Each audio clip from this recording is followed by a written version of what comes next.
Greetings, beavers. It is I, Lori, and no, I am not in a mystical, magical forest or garden. I'm in my parents' backyard.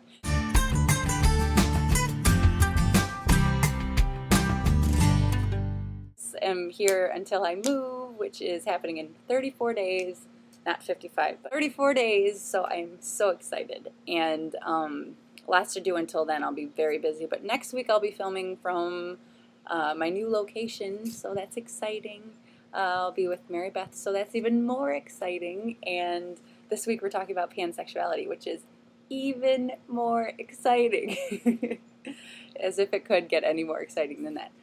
Anyway, so pansexuality to me is the idea that you can be attracted to someone regardless of their gender, regardless of their sexual orientation. I just feel like it's like almost like an umbrella term. Like I feel like queer is an umbrella term for how you identify yourself if you don't fit into a box, and I think pansexuality is saying we like everyone that doesn't fit into a box and the ones that do. So I think that pansexuality is a really cool idea. It's catching on a little bit more and more, and people are identifying more with it.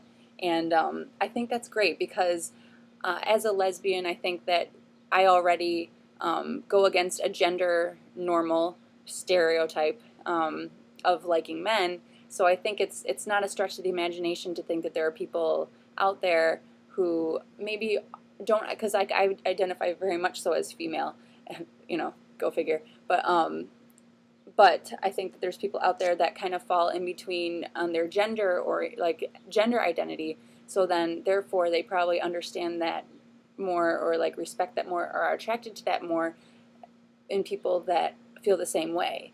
So you might have somebody who's a very butch lesbian.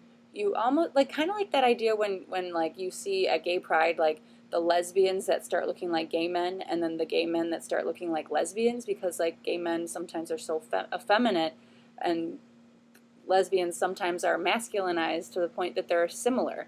And so I think to acknowledge that as maybe a reason, or just to say, you know what, I love someone's soul. Like I think that that's a very simple and very loving, caring way of saying that you can love anyone, and it doesn't matter what body that they were given. It's going to be your hearts that are connecting. And that was probably the gayest thing I've ever said, but it's very true. So I think that that's my idea on it, and why I think it's a really positive thing is because it's all about love, and I think pansexuality is like more so about love than a lot of other identities or orientations, because there is no orientation. Your heart's orienting you, and it doesn't matter if that's orienting you towards a man or a woman or someone who's gay or straight or bi or trans or queer or whatever, because you know what, like we all just are there to love. And I think that if as long as you're doing it as I always say, like respecting the other person and respecting their identity, like I think that pansexuality is the best way to do that, because that's the really only way to say, like if I were I'm a lesbian, so if I'm like, you know, dating a man or dating a trans man, like it doesn't go along with like who I'm attracted to necessarily, but you know, there's always that option that you just fall in love with the person. So if people could be more open-minded about pansexuality, I think there would be a lot less discrimination and different like the way that like couples look. Like it doesn't have to be a man or a woman or a woman and a woman or a man and a man.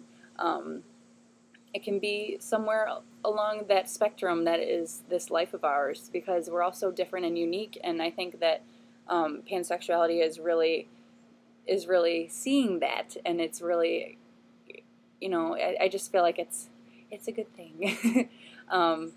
I think just knowing people who are trans and knowing people who like don't necessarily fit like a gender stereotype, you know, it's easy to see that there would be something in between for sexuality too, because it's like, okay, well, you know, I'm a lesbian, let's just say a lesbian, but I like trans men and I like trans women, let's say, then, you know, there's not a word, that's not bisexual, because maybe those sexualities don't lie within, bisexual means two, and you're saying that there's not a gender, what do you call it, gender dichotomy, like two genders. There's a lot more. So I think it really just respects that. So that is my spiel on pansexuality. I really want to hear yours, and if you're pansexual, I'd like to hear more about your experiences with it, and like what you find to be the biggest challenges, and maybe tell me about like any type of like backlash that you have from people just not getting pansexuality, because I'm sure it's easy not to, but being in the gay community, hopefully people are a little bit more understanding and open-minded, because it's new. It's a newer idea, I think. Maybe it's not, but it's like more mainstream now, more accepted, I think, than it ever has been. Well, have a good week, everyone, and I will see you next Tuesday. Bye.